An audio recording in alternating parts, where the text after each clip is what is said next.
अभी कुछ दिन और रहो। उनके ऐसा कहने पर उस सुंदरी ने महात्मा कंडू के साथ अगले 100 वर्ष तक और रहकर नाना प्रकार के भोग भोगे।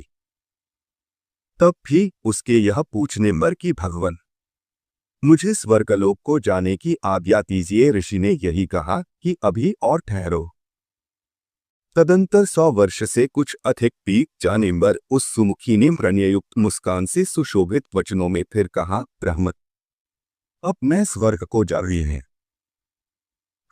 यह सुनकर मुनि ने उस विशालाक्षी को आलिंगन कर कहा, सुब्रु, अब तो तू बहुत दिनों के लिए चली जाएगी, इसलिए क्षण भर तो और ठहर। तब वह सुश्रोणी सुंदर कमर वाली उस ऋषि के साथ क्रीड़ा करती हुई 200 वर्ष से कुछ कम और रही। हे महाभाग, इस प्रकार जब जब वह सुंदरी देवलोक को जाने के लिए कहती, तभी तभी कंडू ऋषि उससे यही कहते कि अभी ठहर जा। मुनि के इस प्रकार कहने पर प्रणयभंग को पीड़ा को जानने वाली उस दक्षिणा ने अपने दाक्षिण्यवश तथा मुनि के शाप से भयभीत होकर उन्हें न छोड़ा तथा उन महर्षि महोदय का भी कामासक्त चित्तसी उसके साथ अहर्निश रमण करते करते उसमें नित्य नूतन प्रेम बढ़ता गया। एक दिन वे मुनिवर बड़ी शीघ्रता से अपनी कुटी से निकले। उनके निकलते समय वह सुंदरी बोली, आप कहाँ जाते हैं?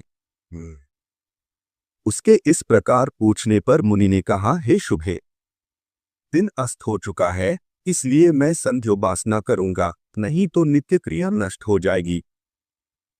तब उस सुंदर दांतों वाली ने उन मुनीश्वर से हंसकर कहा, हे सर्वधर्म के, क्या आज ही आपका दिन अस्त हुआ है? हे विप्र, अनेकों वर्षों के पश्चात आज आपका दिन अस्त हुआ है, इससे कहिए किसको आश्चर्य न होगा। मुनि बोले, भद्रे, नदी के इस सुंदर तट पर तुम आज सवेरे ही तो आई हो, मुझे भली प्रकार स्मरण है। मैंने आज हो तुमको अपने आश्रम में प्रवेश करते देखा था।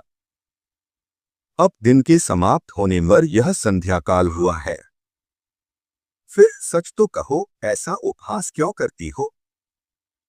प्रमलोचा बोली, ब्राह्मण, आपका यह कथन कि तुम सवेरे ही आई हो ठीक ही है, इसमें झूठ नहीं, परंतु उस समय को तो आज सैकड़ों वर्ष बीत चुके।